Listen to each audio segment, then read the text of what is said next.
não julgueis, perdão, e não sereis julgados. Então vamos começar com o Evangelho. Nós não queremos nesta homilia julgar nenhum casamento, nenhum relacionamento. Ninguém é travesseiro de ninguém, ninguém é coxa de ninguém, ninguém é... Vocês compreenderam?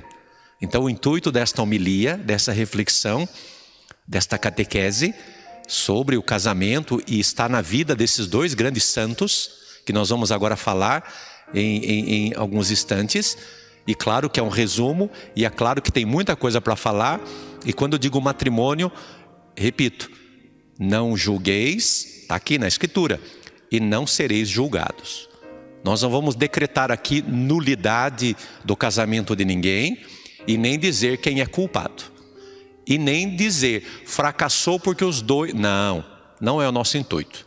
O nosso intuito é falar o que a igreja fala, a verdade da fé, e em cima da verdade da fé, aquilo que nosso Senhor Jesus Cristo elevou à dignidade de sacramento. Matrimônio, sacramento. Uma pequena introdução antes de eu pegar aqui as minhas folhinhas. Primeira coisa, o casamento, o matrimônio, ele tem duas propriedades. A primeira propriedade que nós chamamos de unicidade. Meu irmão, é monogamia, não é poligamia. Você casa com uma, você casa com um, você não casa com não é, com a coleção inteira, me perdoe, não é? É unicidade. Segundo, casamento possui a indissolubilidade. Olha que palavrão. Por favor, não coloque o nome do neto assim, viu? Indissolubilidade. O que é isso? O casamento é indissolúvel. O casamento não se dissolve. Não quero mais, tchau. Mas não é assim. O que é isso? É casa da mãe Joana? Virou o que agora? Não é assim. É indissolúvel. Então essas duas propriedades. E em cima dessas duas propriedades, pelo direito da igreja, vamos lá, não é? A igreja vai me dar então aquilo que eu chamo de consórcio para toda a vida. Ai, que palavra, padre. Sim, consorci tutes vitae. É o consórcio para toda a vida. O que é o consórcio para toda a vida? Não é? Que une aquilo que nós chamamos de contrato entre o homem e uma mulher, não só na sociedade, mas diante de Deus, nós chamamos de matrimônio, sacramento. Não só sacramento canônico, desculpe dos termos, mas é sacramento, não é somente casamento canônico, mas é casamento sacramento, é muito mais. E aí tem três pontos do consórcio para toda a vida. Primeiro, bem dos cônjuges. Você casa para fazê-la feliz. Você casa para fazê-lo feliz. Então você tem que excluir um monte de coisa. Você se anula. Dói muito. Ué, você pensou que não ia doer? Claro que dói. E muito. Você se anula, ok? Você vive para ela, você vive para ele. Você não tem mais direito, fia. E eu, como é que eu fico? Você não fica. Agora é ela pensa em você e você pensa nele, e os dois pensam nos filhos. Então vem o segundo ponto, geração de filhos. Você tem que excluir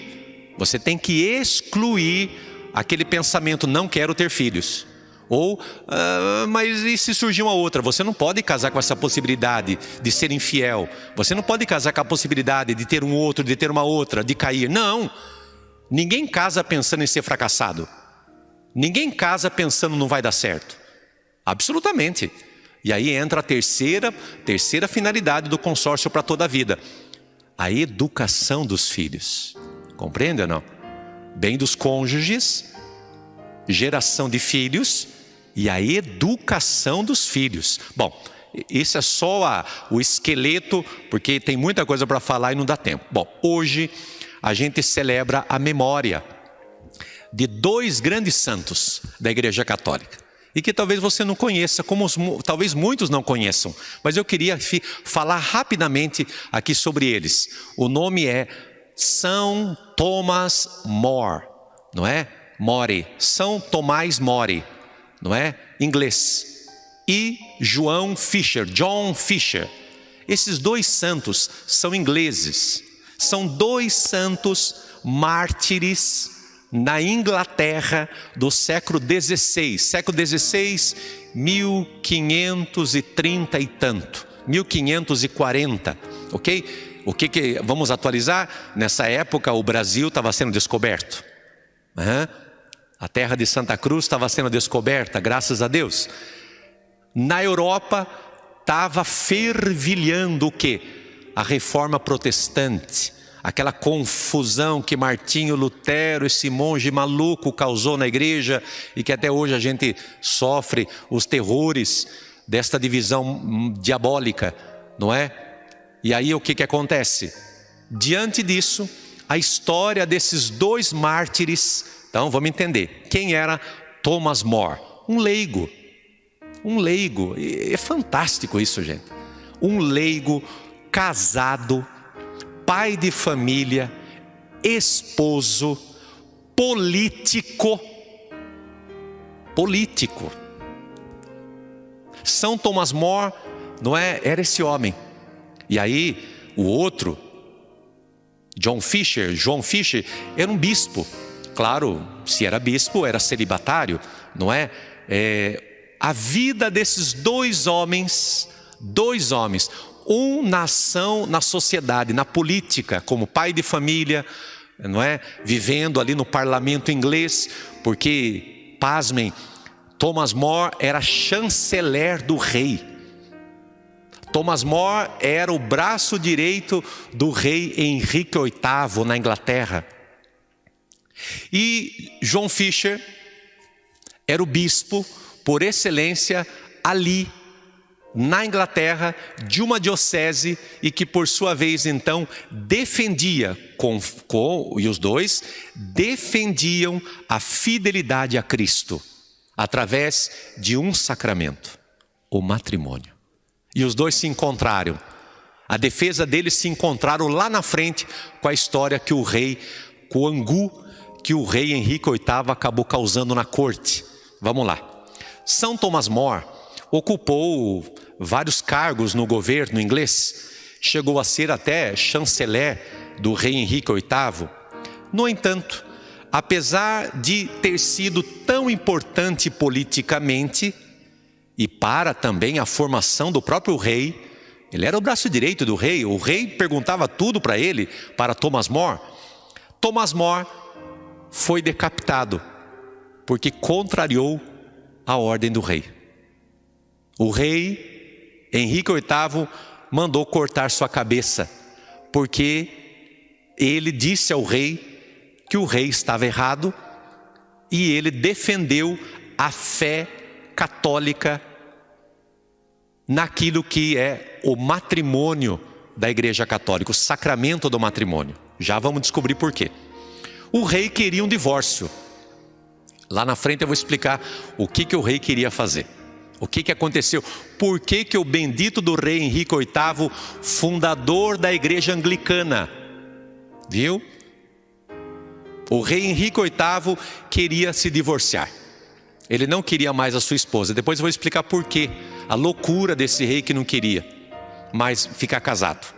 Thomas More, esse leigo, político, pai de família, chefe, casado, chanceler do rei, se recusou a assinar.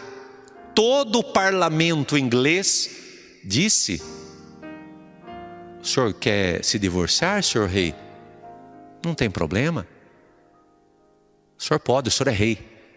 E ele se levantou. Negativo. Eu não assino. E aí vamos entender a história.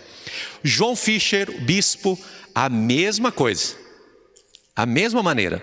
Foi um bispo que pregou com toda clareza o desmandos e a falta de fidelidade do rei Henrique VIII, dizendo claramente ao rei que ele não podia praticar o adultério. Ele não podia abandonar sua esposa, porque queria se casar com uma outra, porque queria ter um filho herdeiro, porque a esposa só dava mulheres. Essa era a razão. E ele não aceitava que uma mulher herdasse seu trono. Então ele queria um filho homem, varão. E a esposa, tadinha, como se ela tivesse culpa, ela só gerava mulheres. E ele humilhava. Então ele falou, essa mulher eu não quero. Eu quero uma outra que me dê um homem. Olha que maldição, gente. Foi nesse contexto que nasceu a igreja anglicana. Mas vejam, só que por causa disso, Thomas More e John Fisher foram tombados. O rei os tombou, o rei os decapitou, o rei mandou cortar a cabeça deles. O que significa então dar a nossa vida pela verdade? Então você já entendeu. O problema aqui é a verdade. Agradar os homens. Lembra a homilia de ontem? Queremos agradar os homens e não queremos agradar a Deus. E aí Jesus vai dizer para nós, não temam os homens, temam a Deus. Os dois temeram a Deus, perderam a cabeça, foram decapitados. Bom, primeira coisa que a gente tem que entender o que é verdade. O problema nosso é que está tudo confuso. Nós acostumamos tanto com a mentira, que quando surge a verdade, está errado. A gente manda matar, exclui. É descartável, elimina, Big Brother. A primeira coisa que temos que nos dar conta o que é a verdade. A verdade é a realidade das coisas, gente. Eu gosto tanto dessa, se você estudou um pouquinho de filosofia, os que vão ser padres, os sacerdotes, sabem muito bem o ser das coisas. Tudo que existe um ser das coisas. A coisa é assim. E quando a minha inteligência nota e percebe e vê como é o ser das coisas, nós chamamos isso de verdade. Hoje está tudo confuso. Hoje uma pessoa está dizendo assim, não, é simples. A pessoa olha e diz assim, não, isso aqui é um muro. Não, não é um muro, é um ambão. Não, mas eu quero achar que é muro. E a pessoa defende que isso aqui é muro e ela prova que é muro. Mas o ser das coisas, meu filho, diz que isso aqui é mármore. Chique, né? Granito, tá bom, menos, né? Isso aqui é ambão. Não, mas eu quero achar que é muro. Então eu tenho direito de achar que é muro. E assim vamos para o pandemônio das situações. Então perdeu-se o ser das coisas, a realidade, o ser das coisas. E como se perdeu o ser das coisas, o que acontece? Eu estou na verdade quando a minha mente, a minha inteligência diz, é assim. É o mundo real que me diz é assim. Agora, qual que é o X da questão? O ser das coisas, o mundo real. Dói. Sim, claro que dói. Dói muito. Não tem problema, mas é assim, dói. Verdades são dolorosas. Verdades custam um preço. Verdade é a normalidade da coisa. Mas por que está assim? Porque nós estamos acostumados a viver na mentira, na ilusão, o não ser das coisas. Nosso Senhor Jesus Cristo disse, a verdade vos libertará. Mas Ele não disse que seria tranquila essa verdade. Ele não disse que essa verdade não teria um preço. Ele não disse que essa verdade não doeria, não teria sofrimento. A verdade, uma vez que a gente conhece, o primeiro sofrimento que a verdade pode nos dar é a gente ter que dizer às outras pessoas, eu errei. Eu sempre disse aqui 1000 vezes na paróquia, não é? Se as pessoas dissessem no convívio, no comportamento, gente, me perdoe, eu errei. Muitos problemas nossos seriam resolvidos, da noite para o dia, no casamento. Você que está assistindo aí, você que é topetuda, você que é topetudo e acha que só você, e aí o homem orgulhoso não sabe pedir perdão, não sabe reconhecer, porque como é que eu fico anta quadrada? Bate a mão no peito e fala, eu errei, eu pequei, eu estava errado. Isto eu defendia, mas eu vi que eu estava errado. Qual é a vergonha que tem? Sim, claro que tem vergonha, claro que dói, mas é preciso dizer, eu mudei de ideia. Eu vi que aquilo que eu acreditava não era certo, eu estava errado. Eu vi o ser das coisas. Por quê? Porque agora eu estou vendo o ser das coisas, a realidade, e ver a verdade é obedecer. Olha que bordão lindo. Verdade conhecida, verdade obedecida. Os animais não conhecem a verdade. Nós estamos igualzinhos os bichos. A gente adora o gatinho, o porquinho, o cachorrinho, o periquito. A gente ama os bichinhos. Só que os bichos não existe verdade para eles. Nós descemos ao nível deles. Os animais não conhecem verdade. Eles fogem da dor, claro. Mas nós conhecemos a verdade. E devemos buscar a verdade. Nós temos um compromisso de sangue com a verdade. E atenção, não precisa ser cristão não, viu meu filho? Basta você ter palavra. Como é que é o nome disso aqui mesmo? Fio de bigode. Ó. Você deu palavra, filha, cumpra. Eu brinco com as pessoas aqui na paróquia. E não prometa as coisas para mim. Se você prometeu, eu tenho memória de elefante. Se você prometeu, cumpra. Você disse que ia fazer, então faça. Você disse que ia comprar, compre. Se você disse que... Então é preciso a gente entender. Nós temos um compromisso de sangue com a verdade.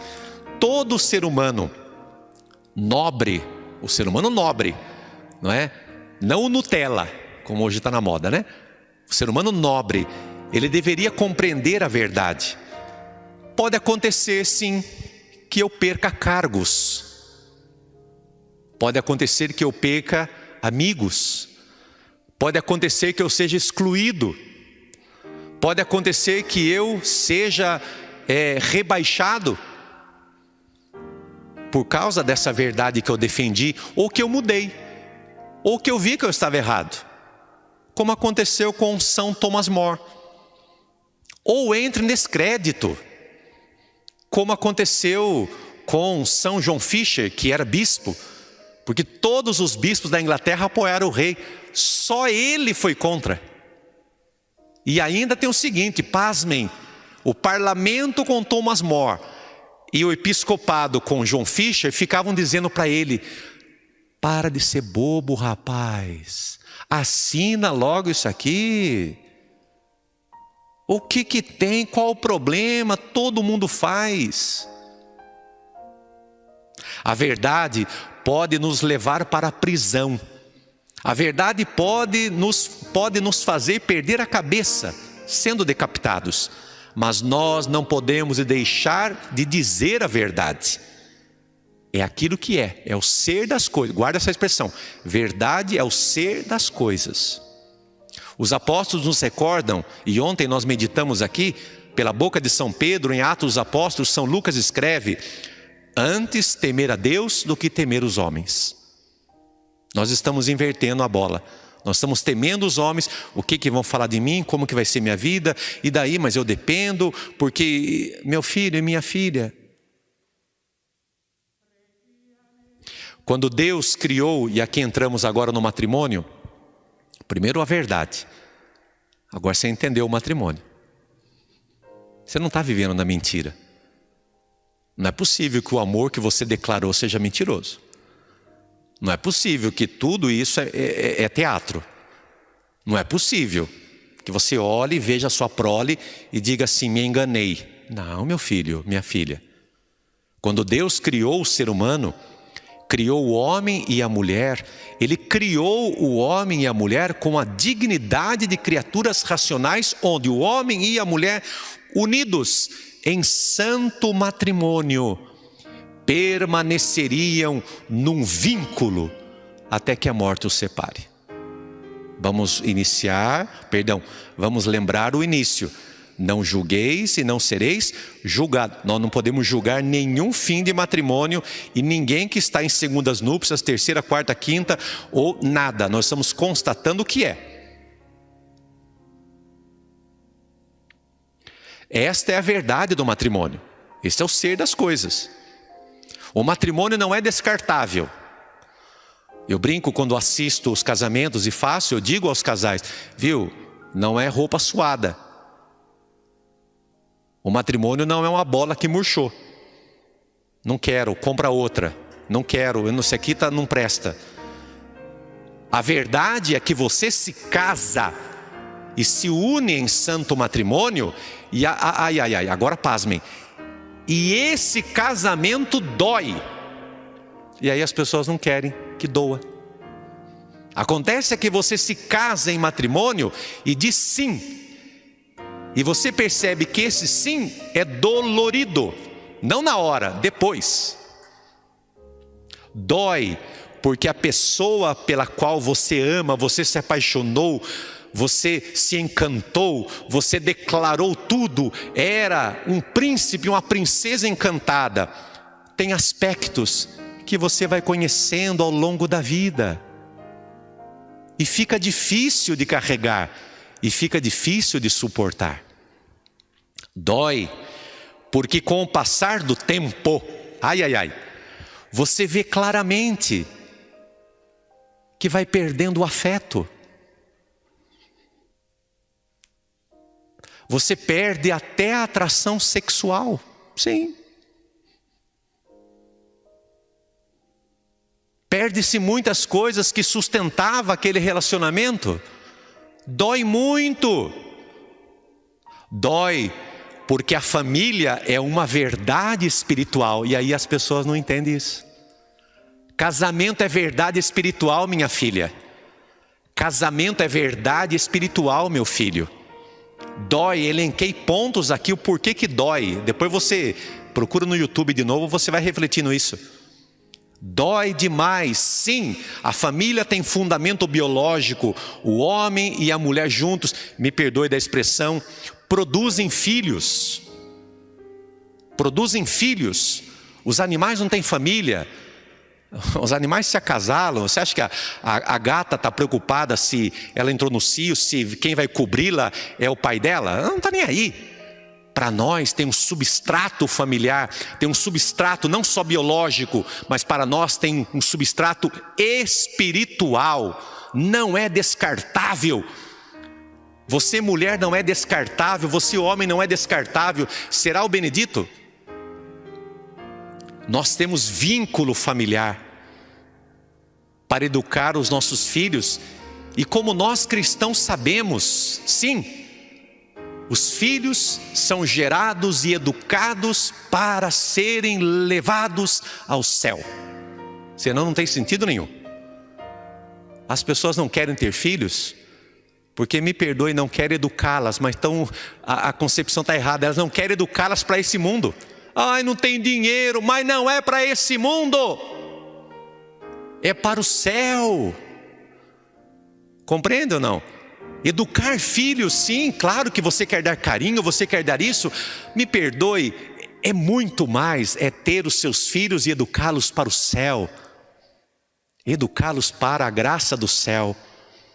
Sim, tem um fundamento, repito aqui, não é? É o substrato físico, mas é muito mais o espiritual.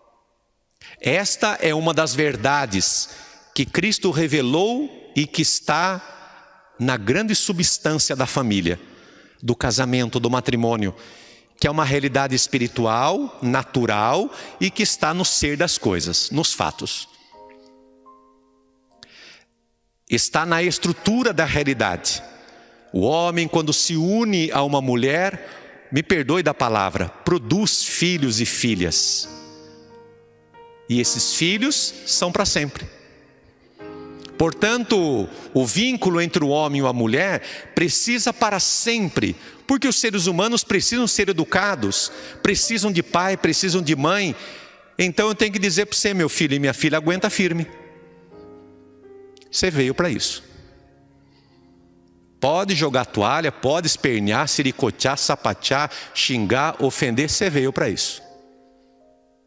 Você veio para o matrimônio. E me perdoe, é para sempre. Ah, estou livre, agora... Não é assim não, filha. Que é isso? Isso é o que agora? Agora... Não, senhor. Existe um vínculo matrimonial, reconhecido por Deus, dado e abençoado, e que lá a igreja vai estudar se será dissolvido ou não. E olhe lá, é sério. E até que a morte o separe. Esta é a realidade. Ai, padre, mas não fui eu que inventei isso, gente do céu. Foi nosso Senhor Jesus Cristo, Deus e homem verdadeiro, que elevou esta graça que existia no Antigo Testamento, chamado casamento, ele elevou à dignidade de sacramento. Então, se vocês querem brigar, chegue na eternidade e brigue com ele. É ele que nos disse isso. Esta é a realidade que está no ser das coisas, no ser da união sexual dos seres humanos. Não tem como dizer que isso não dói. Você que está escutando o padre, ou a turma que está aqui também, a turma, quer dizer, a equipe, dói demais. Eu não brinquei aqui, cheguei e falei, gente, eu atrasei, desculpe. Puxa, graças a Deus não sou casado, porque a minha mulher ia sofrer comigo, porque eu sou enrolado. E Deus fez tudo perfeito. Imaginou que infelicidade, eu atazanando, infernizando a minha mulher? E vice-versa, claro, não tem dúvida. Deus é perfeito. Agora, se você embarcou, se você subiu, aguenta firme. No caso, agora, vamos lá finalmente? Henrique VIII. Henrique VIII era casado com uma boa católica. Uma boa católica. Teve uma filha mulher. As outras, uma filha mulher, e ele queria um herdeiro, um homem herdeiro. E os filhos herdeiros que ele teve morreram. Nenhum sobreviveu. E ele queria o divórcio porque ele dizia, esta mulher não me dá um homem para ser herdeiro. Que absurdo. Então ele queria o divórcio para se casar com uma outra mulher, para que pudesse então ter um herdeiro, como se o problema fosse a mulher. É assim que fazemos também no matrimônio. O problema é você. E por aí vai. Foi essa a obsessão do rei Henrique VIII. Meu irmão, minha irmã, pode ser doloroso. Talvez você não esteja tendo os filhos que Deus... talvez você não esteja tendo os filhos que você quer.